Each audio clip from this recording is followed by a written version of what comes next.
Assalamualaikum warahmatullahi wabarakatuh. Kami dari kelompok 2 ingin membahas mengenai video pembelajaran pada mata kuliah Pendidikan Anak Berkebutuhan Khusus, dosen pengampu yaitu Ibu Nur Hikmah MPD. Sebelumnya perkenalkan nama anggota kelompok kami yaitu yang pertama Rabiatul Adawiyah Pulungan, yang kedua Kartini Dewi Apriliani, yang ketiga Nadira Nur Hidayati, yang keempat Adelia Cahyati, yang kelima Yunita Salma, yang keenam Widya Wahyu, dan yang ketujuh Siti Sarah Sumarni. Di video pembelajaran kali ini kami akan membahas tentang anak cerdas istimewa dan anak berbakat istimewa. Pengertian anak cerdas istimewa dan berbakat istimewa. Anak cerdas istimewa atau berbakat lainnya, atau lebih dikenal dengan anak berbakat, mengandung arti bahwa anak tersebut memiliki kelebihan bila dibanding dengan anak normal lainnya. Demikian halnya seorang pakar Renzulli dan Hargio Santoso berpendapat bahwa anak berbakat merupakan satu interaksi di antara tiga sifat dasar manusia yang menyatu. Ikatan terdiri dari kemampuan umum dengan tingkatannya di atas kemampuan rata-rata, komitmen yang tinggi terhadap tugas-tugas, dan kreativitas yang tinggi. Anak berbakat ialah anak yang memiliki kecakapan dalam mengembangkan gabungan ketiga sifat ini dan mengaplikasikannya dalam setiap tindakan yang bernilai. Anak-anak yang mampu mewujudkan ketiga sifat itu memperoleh kesempatan pendidikan yang luas dan pelayanan yang berbeda dengan program-program pengajaran yang reguler. Peserta didik berbakat mempunyai 4 kategori, yaitu sebagai berikut. Yang pertama, mempunyai kemajuan intelektual atau mempunyai intelijensi yang menyeluruh, mengacu pada kemampuan berpikir secara abstrak dan mampu memecahkan masalah secara sistematis dan masuk akal.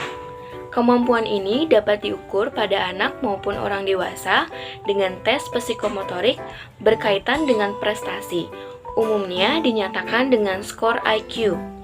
Yang kedua, kemampuan intelektual khusus, mengacu pada kemampuan yang berbeda dalam matematika, bahasa Inggris, musik, atau ilmu pengetahuan alam. Yang ketiga, berpikir kreatif atau berpikir murni menyeluruh. Umumnya mampu berpikir untuk memecahkan permasalahan yang tidak umum dan memerlukan pemikiran yang tinggi. Pikiran kreatif menghasilkan ide-ide yang produktif melalui imajinasi, kepintarannya, keluasannya, dan bersifat menakjubkan. Yang keempat, mempunyai bakat kreatif khusus, bersifat orisinil, dan berbeda dengan orang lain. Di sini saya akan menjelaskan bagian B, yaitu dampak dari anak cerdas istimewa dan berbakat istimewa. Keberbakatan bukannya sesuatu kondisi yang tidak memunculkan masalah, tapi kadang-kadang menimbulkan masalah, baik bagi anak itu sendiri, keluarga, dan masyarakat. Dampak anak berbakat ditinjau dari segi akademik, sosial atau emosi, dan fisik atau kesehatan. Yang pertama, aspek akademik. Kecepatan perkembangan kognitif yang tidak sesuai dengan perkembangan dan kekuatan fisik sehingga terjadi kesenjangan di antara keduanya, dapat menimbulkan perasaan tidak dekat pada diri anak. Perasaan semacam ini dapat mendorong anak tidak peduli terhadap kegiatan kelompok sehingga dapat menimbulkan frustasi, kecewa, dan tidak puas terhadap kehidupan kelompok sebaya. Yang kedua, aspek sosial atau emosi. Kemampuan anak berbakat untuk menyerap dan menghimpun informasi yang tidak diimbangi dengan perkembangan emosi dan kesadaran dapat menimbulkan ketidakstabilan perkembangan emosi. Kondisi perkembangan seperti ini akan membuat individu rawan terhadap kritik, bersikap sinis dan menentukan nilai sendiri dan tujuan yang mungkin tidak realistik. Yang ketiga, dampak keberkatan terhadap fisik atau kesehatan. Setiap anak berbakat menghadapi masalah selalu melibatkan seluruh aspek psikologis dan biologis pada saat mereka berhadapan dengan masalah tersebut. Yang keempat, prestasi. Berdasarkan prestasi akademik, anak berbakat pada dasarnya memiliki sistem saraf pusat yang prima. Oleh karena itu, anak-anak berbakat dapat mencapai tingkat kognitif yang tinggi. Selanjutnya ada jenis-jenis anak cerdas istimewa dan berbakat istimewa.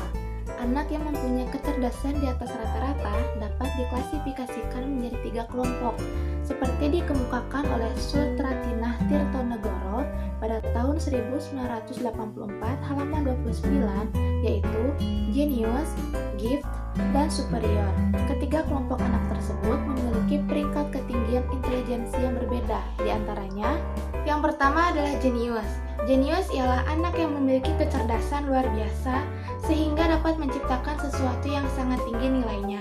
Intelijensi quotientnya atau IQ berkisar antara 140 sampai 200. Anak jenius memiliki sifat-sifat positif sebagai berikut.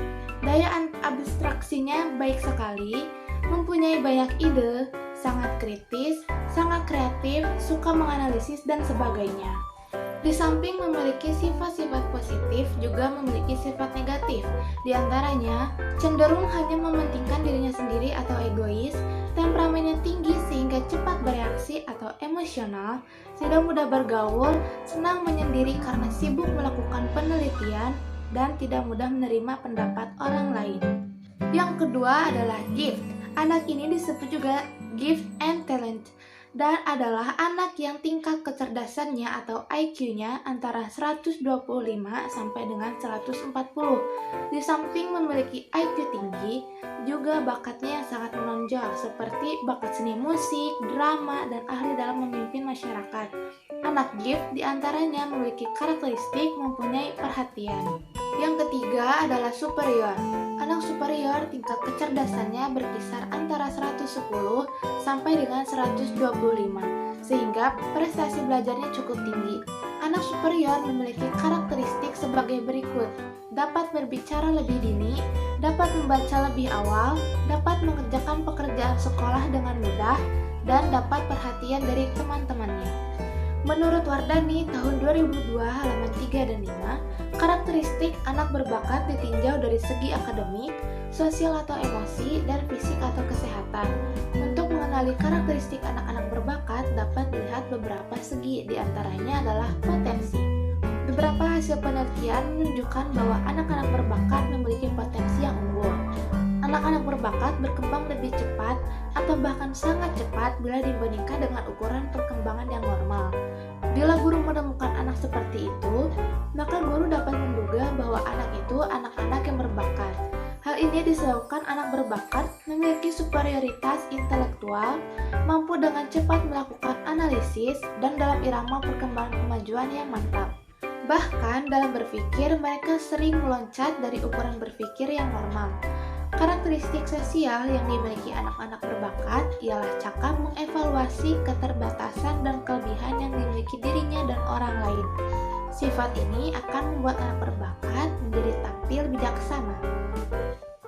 Nah, di sini ada bagian D, yaitu metode pembelajaran untuk anak cerdas istimewa dan berbakat istimewa. Nah, yang pertama itu ada mode pembelajaran.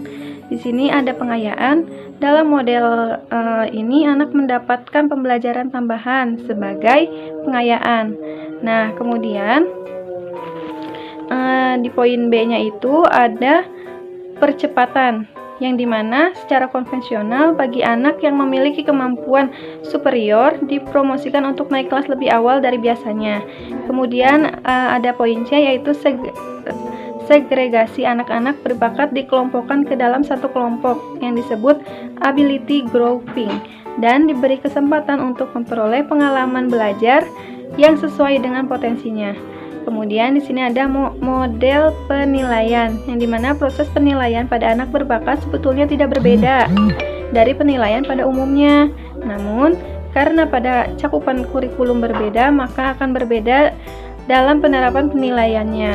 Nah, di sini juga ada deskripsi kemampuan guru yang dimaksud adalah yang pertama itu memiliki kematangan dan keamanan, yang kedua memiliki kreativitas dan fleksibilitas, yang ketiga memiliki kemampuan mengindividualisasikan materi pelajaran, dan yang terakhir ada memiliki kedalaman pemahaman terhadap pengajaran. Nah, kemudian di sini ada identifikasi anak berbakat. Yang pertama itu beranjak dari penjaringan berdasarkan skor tes, tetapi mereka yang belum terjaring tidak seluruhnya ditinggalkan. Nah, yang B itu langkah kedua merupakan nominasi guru yang bagaimanapun juga harus dihargai sama dengan hasil skor tes. Yang ketiga adalah cara alternatif lain yang biasa merupakan nominasi teman sebaya. Nah, yang terakhir, yang D, langkah keempat yaitu adalah mereka memperoleh seluruh daftar nominasi hasil langkah kesatuan sampai langkah ketiga dan boleh menambahkan nominasi orang lain.